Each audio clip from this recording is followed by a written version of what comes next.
Welcome back. Steady for the markets. It's a gain of 0.2% on the Nifty and the Sensex. The mid-cap slide continues, now down 0.4%. But as the Modi government completes its 100 days in office today, we polled the top CEOs and market experts and asked them to score the new government on various issues like infrastructure, growth, FDI. The sample size was of 40 people, and they've given an average rating of 7.8% out of 10 on the overall performance of the government. On infra sector in particular, the respondents have given an average rating of 6.2. So joining in to talk more about the infrastructure, capital goods space, the industrials basically, and how things have changed on the ground. Joining in, we've got MS Unnikrishnan, the Managing Director of Thermax, with us in the studio. Good afternoon, Mr. Unnikrishnan, and thanks so much for joining in. So first, have things changed on the ground? Can you tell us one or two things that the new, the Modi government has done for the industrial space in particular? And were you expecting anything significant in 100 days?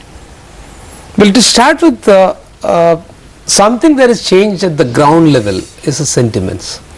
Go back a quarter or maybe 4 or 5 months, India was in a mode of despair, and desperation was setting in, and people were wondering as to what the hell is going to happen to our country.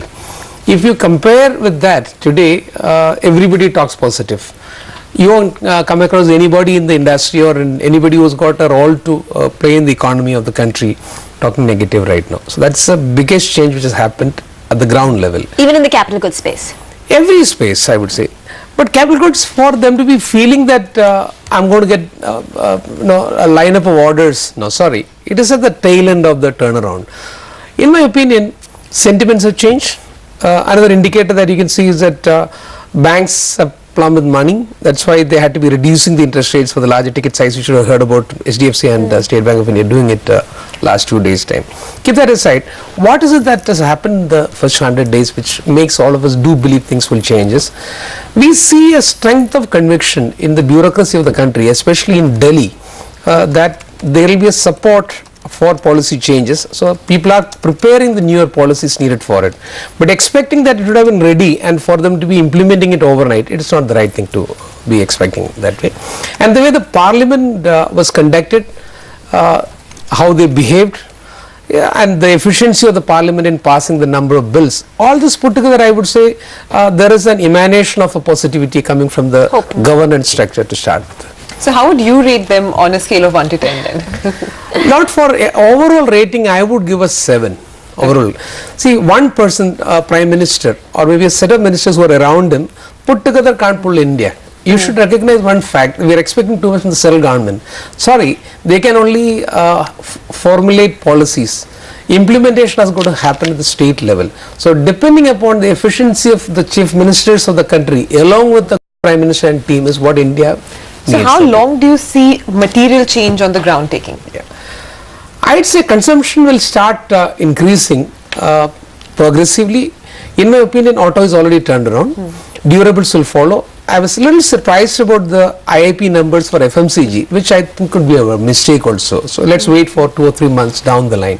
So it is FMCG, then durables, automobiles, electronics items. There is a surplus demand which will start picking up. Following that will be the commodities like cement, steel, non-ferrous metallurgy. Once the commodity also starts picking up, thereafterwards you will find the capacity which is getting underutilized in the country will start getting utilized more. Then certainly people will have to think about capacity addition.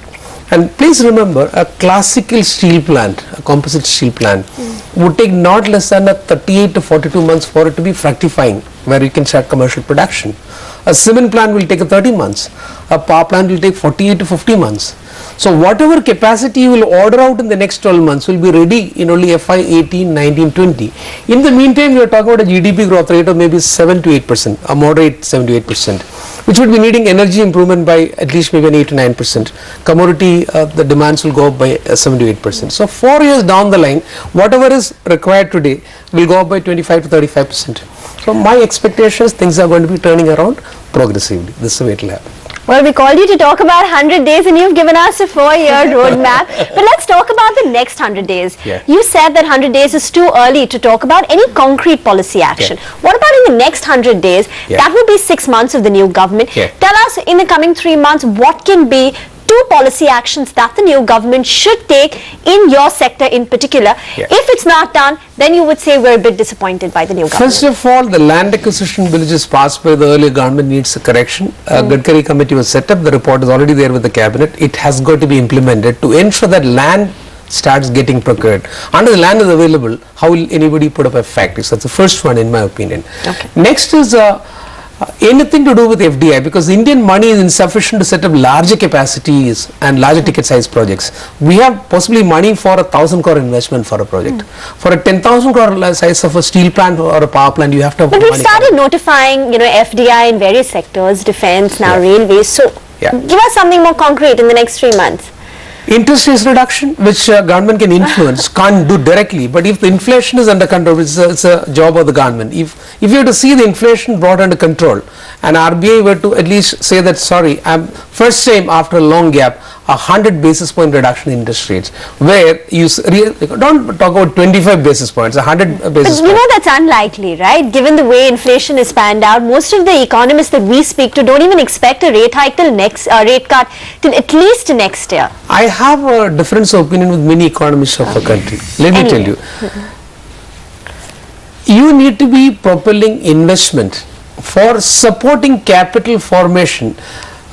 How to give that interest as a subsidy, I don't know. Investment elements, I don't know. I do know that at the prevailing rates of interest, it is not viable for somebody to be setting up plants in the larger capacity, infrastructure. So this has got to be done. And something more, since you very specifically asked about, the largest infra projects in the country are going to be done in PPP mode. And the current PPP mode is failing because it's a public-private partnership. But the way it is understood in the country is that the moment PPP is announced, it is privatization. There is something which is government owned, there is something which is privately owned. A PPP is a mixture of both of this. A government absorbing themselves from the responsibility and say private industry, the moment you signed a PPP is a death warrant for you. Like what has happened to Mundra power plant, and I'm not naming anybody specifically, a multiple road projects equivalent of that.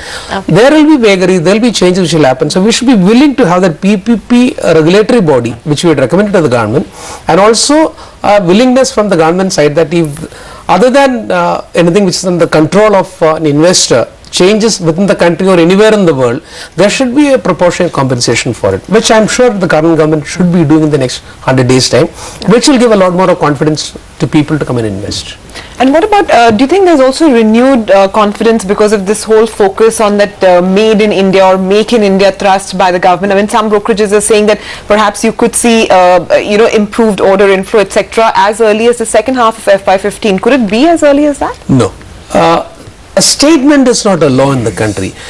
Following the statement, if the government were to say that there is a purchase preference given for so and so sector, if it is made in India, they get a 10% preference. Can the government of India do that after signing WTO? It is impossible. So this is only a sentimental statement that Indian should buy Indian equipment manufactured in India. It's good to very good to hear such kind of a thing. But once you have to finalize an order, what you need is a policy support, which I would say the other way. We are signing sufficient FTAs. In fact, the earlier government has signed a lot of free trade agreements with multiple countries, which has impacted many companies in the country. I would only say that we had taken it up with the current government also, that please do have a relook at it. Has it benefited India or has it harmed Indian companies? Initially, the government agreed that they will relook at it. If it harmed the country, then for a sovereign protection, we'll have to have duty structure change for it. I hope that relook of FTAs could also happen. Since you asked about next 100 days, yes. Okay, we're running out of time completely. So just one quick question on your business, since we didn't speak to you post earnings. Yeah. Q1 margins at 6.9% were at a multi-quarter low. Yeah. And secondly, on order inflows, which declined nearly 70% in the previous quarter. Yeah. On these two parameters, how is Q2 looking? Will margins improve and are order inflows tracking a higher run? Normally, I won't give a guidance, but certainly it will be better. In any case, a quarter is not an indicator for a capital goods industry. Year-wise, I had made 9.6% as the margin. We'll try to possibly come closer to that in the current year also. It won't deteriorate based on this one. All right, as long as sentiment is improving, so will other things. Yeah. Mr. Unnikrishnan, thank you so much for coming to our studio this afternoon, and we need to take a very quick break on that note. But before that, just a quick check on how European markets have opened.